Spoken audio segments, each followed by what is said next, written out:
live music, trying to step by step work more toward that. And if you've got a gifting, we want to get everybody involved. And maybe sometimes you may play an instrument, someone else may play it. We can kind of rotate it, get it so we can have some coverage. So we're trying to look for those things. But why do you want to play music? Why do you want to be an usher? Why do you want to work in the sound? Why in the media? Why teaching? Why with the cameras? Why do you want to preach? Why do you want to work with the youth? Why do you want to feed the homeless? Why do you want to get involved with missions? Why do you want to give out dinners for Christmas and gifts and toys? Why have a dream center to help people's lives make a difference? Why have a food bank? Why bring food to church in a benevolence fund and when we're taking and helping folks that maybe have a loved one that has died? Why drive a bus? Somebody please tell me why. Hit me.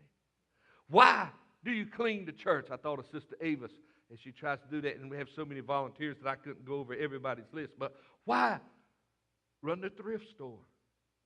I went to the thrift store yesterday, and I want to tell you what, the line looked like Walmart's. Going to have to set up another cash register. But they were faster than Walmart. And their greeter was better than any Walmart greeter because Grandma Sargent was the greeter. Amen. Why do that, though?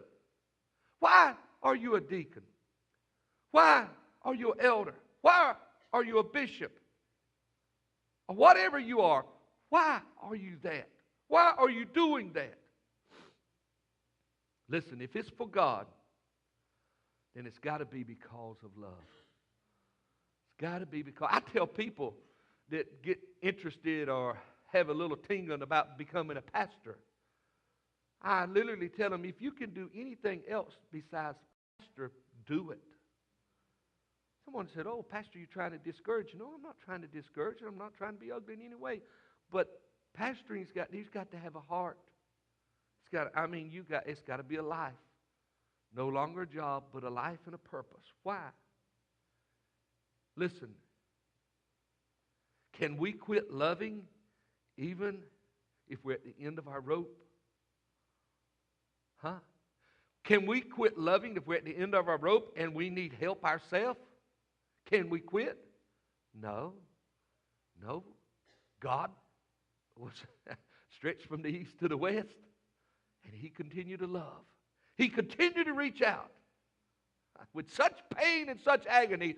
Father, forgive them. They know not what they do. You see, the Bible encourages us not to get weary in well-doing. I want to ask the question.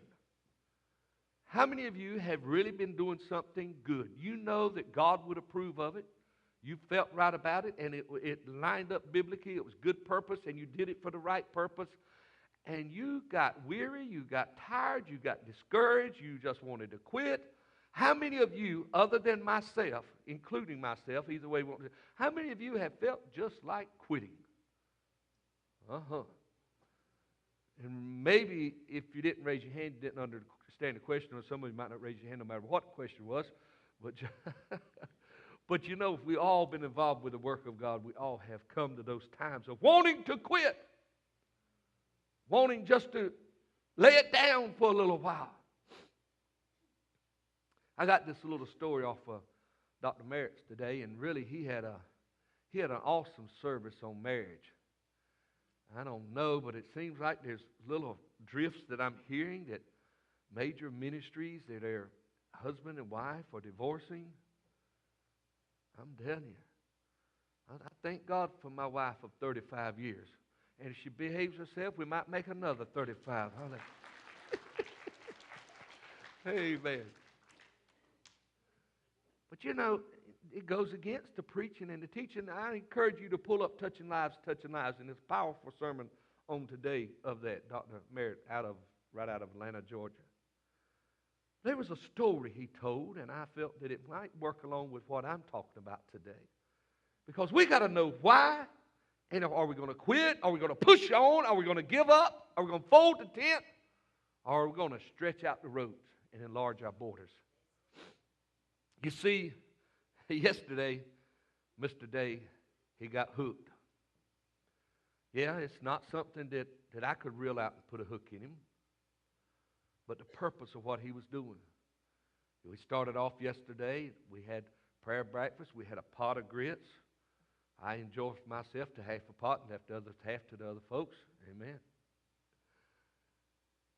But you know, we had that. Then we went out on a bus.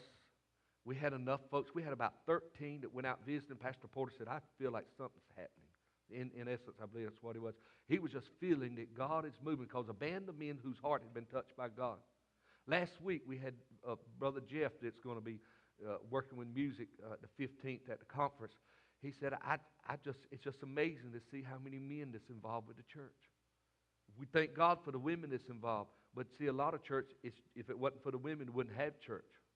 So we thank God we got everybody working together. And so we went out, we visited, we covered our territory. Listen, if we have about 6 to a bus, we can cover our entire routes in an hour's time. And, you know, and that you can even stop by and get you a hamburger somewhere if you wanted to. But see, it worked out. Then we went back on the buses. We brought them back in. We got some folks that's working on some bus license, working on some things. But Brother Danny and I, we did it. Pastor Brian, he spoke and kept things going. And really, overall, we had a good time. There's good people in ministry, and I don't know how many out of about 95 people that raised their hand for salvation. It was just awesome number that I saw. And you say, why do you do it so? Well, here we go. Brother Dave was over in the family center with son. We'll come in here for 30 minutes. We'll go back out. And literally the 16th on Sunday evening, we may give the Sunday night congregation a little experience on what we do with our youth. Because we're going to be in conference all day. And we may just do our 2 different times, maybe 5:30 and 6 o'clock. And we may just let you see what's going on. So you can find out some things. It'll be okay. We're trying to build up on we're going to try to build us a rocket ship to take us to heaven. Y'all going to have to come find out if we can accomplish that or not. I think some of you probably already know the answer to that, but nevertheless, we have an absent-minded professor that's going to try to do that. It sounds like a lot of professors in the colleges today. So Brother Day got over, and he played some Connect 4, and we were running late, and the buses had to go, and we try not to let them take food and stuff on the buses because when we do, the next week we have to clean it up off the buses. But I said, if y'all keep it off the floor, we're going to let you go. Well, they tried to keep it off the floor, but you know, they had popcorn and throwing popcorn and trying to eat. Most of them missed what they had that went on the floor. But nevertheless, wasn't too awful bad. But this fella, he was playing Connect 4 with. Wanted said, swap seats with somebody else because he was wanting to sit beside Mr. Day. Wanted to find out his name. Mr. Day, after having all day going on and having the heart for outreach anyhow, he said it hooked me. Just the love of the children, love him back a little bit. And then Brother Ellerby that sang, we was talking to him, not only were we singing, we're going to have, why? But you have to figure it out. We're going to have a talent search. Maybe an outreach idol search with gospel music, and they're going to have an individual singing and group singing and music, and literally we're going to head to the Creative Arts Works without our Creative Arts building. How about that? I don't believe we ought to just keep waiting. We're going to do it. And our brother